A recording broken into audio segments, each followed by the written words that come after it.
No vídeo de hoje eu vou falar de dois pokémons que deixam muita gente confusa. Tô falando do Exeggcute e de sua evolução, o Exeggutor. Acho que o motivo da confusão aqui é bem óbvio, né? Como é que meia dúzia de ovos viram um coqueiro? Tudo fica ainda mais estranho quando você lembra que eles, além de serem tipo planta, também são tipo psíquico. Tirando o Exeggutor de Alola, que é tipo planta e dragão. Então se você quiser entender tudo isso e muito mais sobre eles, é só continuar no vídeo. Vamos começar falando do Exeggcute. Antes de tudo, vale dizer que as criaturas que formam esse Pokémon não são ovos, mas é muito difícil ter certeza do que de fato são, já que a própria franquia vive se contradizendo através da Pokédex. Em alguns jogos, a descrição dele diz que são de fato ovos, enquanto em outros é dito que na verdade são sementes de planta, ou ao menos uma forma de vida parecida com sementes, sendo essa última teoria mais aceita. Apesar disso, a categoria deles continua sendo literalmente Pokémon ovo, mas essas categorias não importam muito e acho que falam mais com os jogadores do que com a lore do jogo em si. Então, realmente é difícil saber o que esses carinhas putos são, até mesmo vendo a etimologia do nome original. Fazer isso normalmente é uma boa estratégia para descobrir inspiração por trás deles, mas nesse caso não foi muito eficiente. O nome original, isso é, do Japão, é Tama Tama, que é uma expressão que significa algo como por acaso ou do nada. Deve ter combinado isso com a palavra ovo em japonês, que é tamago, fazendo meio que um trocadilho. Para mim isso deixa bem claro que esse Pokémon nunca foi feito para ter sentido. Eles por acaso são ovos que do nada viram um coqueiro, saca? Pelo menos é assim que eu vejo. Você até pode tentar achar inspirações para ele, como a planta Solanum ovigerum, cujos frutos parecem ovos. Mas sério, o reino Plantae tem todo tipo de bizarrice, então você consegue justificar qualquer coisa com ele se tiver vontade. Eu até diria que o Exeggcute é uma brincadeira com berinjela, que em inglês é eggplant, né? Planta ovo. Mas o que me faz descartar ideias assim é o fato dele virar uma palmeira. Resumindo, não dá pra ter certeza de como foi o processo de criação dessa criatura, então se você tiver alguma teoria sobre isso, deixa nos comentários também. Enfim, eles sempre andam em bando e se comunicam telepaticamente, o que justifica o tipo psíquico. Quando não estão em grupo de 6, eles se tornam extremamente covardes, e também quando se separam, usam telepatia para se reencontrar. Por fim, é dito que quanto mais rachado um Exeggcute está, mais próximo está sua evolução, e pra mim isso não faz o menor sentido. Eles nunca estão rachados igualmente. O líder sempre está intacto, enquanto tem outro que sempre está literalmente quebrado já. Sem falar que é preciso usar uma Leaf Stone para que essa evolução aconteça. Então, acho que os funcionários do Professor Carvalho não estão fazendo um bom trabalho pesquisando, não. Não seja burro! Agora vamos para sua evolução, o Exeggutor. Categorizado como Pokémon Coco, e como nome original, Nese, não sei como que fala, cuja etimologia não revela nada de novo, então não vou me aprofundar nisso. Uma informação que não achei é porque 6 Exeggcutes viram apenas 3 cabeças no Exeggutor, mas dá pra pensar em várias razões plausíveis, então também não vale a pena ficar discutindo isso aqui. O que vale a pena citar é que antigamente era comum ver o Exeggutor sendo retratado com mais de 3 cabeças. Esse número só se tornou oficial e consistente a partir do lançamento do Fire Red e do Leaf Green. Agora um fato bem legal é que quando uma das cabeças do Exeggutor cresce demais, a mesma acaba caindo e virando um dos seres que formam o Exeggcute. Talvez seja por isso que eles param de sorrir e ficam bravos, e isso também poderia explicar por que estão rachados. E bom, fica aí a teoria. Isso também gera uma dúvida meio o que veio primeiro, o ovo ou a galinha, mas nesse caso seria o ovo ou o coqueiro. De qualquer forma, assim como qualquer boa planta, ele é bem autossustentável e cíclico, já que o Exeggutor sempre vai gerar mais Exeggcutes, e mais Exeggcutes vão virar um Exeggutor. Inclusive, quando uma cabeça cai e vira um dos Exeggcutes, ela usa telepatia para encontrar outros e assim formar um grupo. Agora uma coisa que grande parte da fandom já sabe é que possivelmente ele foi baseado numa lenda da mitologia chinesa e japonesa, que no caso é a árvore Jinmenju, também conhecida como Linmenju.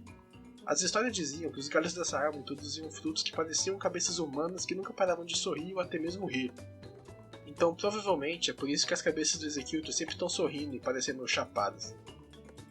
A versão de Alola do Exeggutor também tem umas curiosidades interessantes.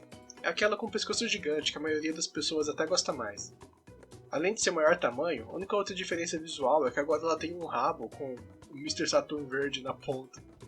Eu não achei muitas informações sobre essa cauda dele, mas aparentemente é uma quarta cabeça que pode mover-se de forma independente, protegendo a retaguarda do Pokémon.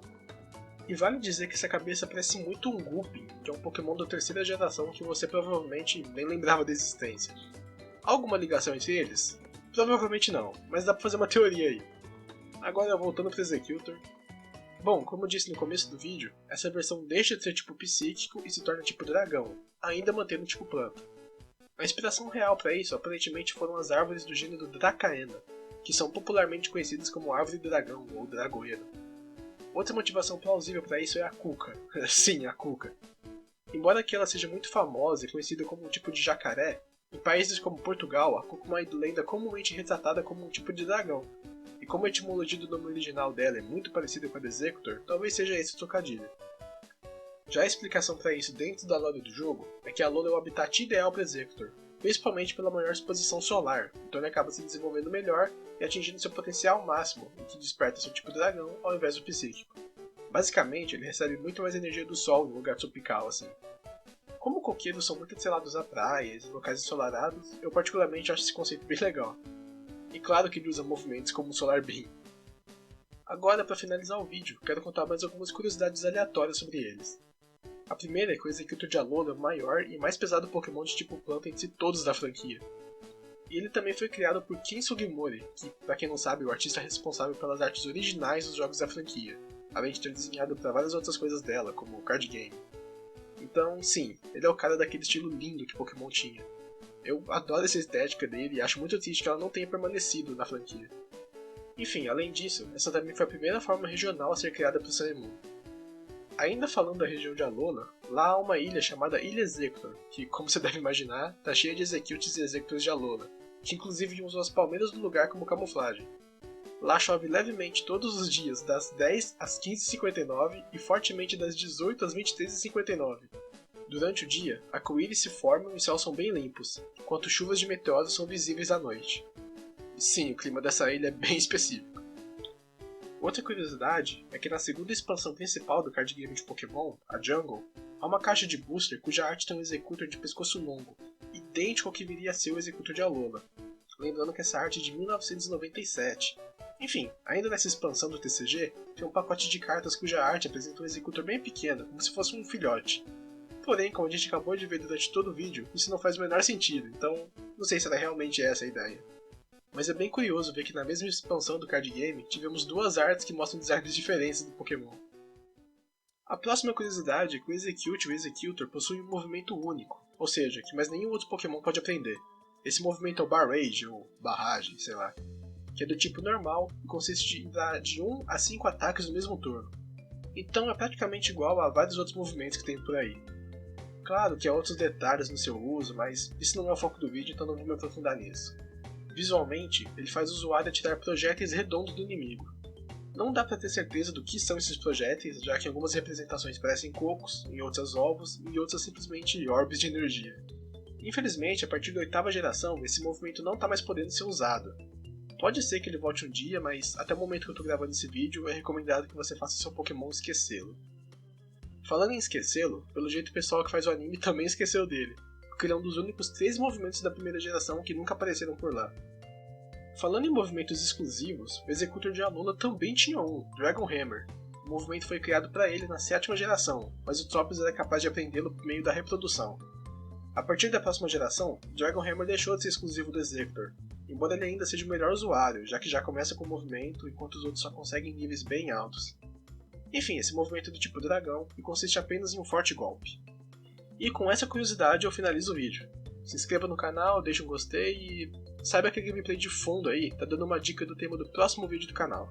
Então quem tá ligado já vai saber o que tá vindo aí. Tchau!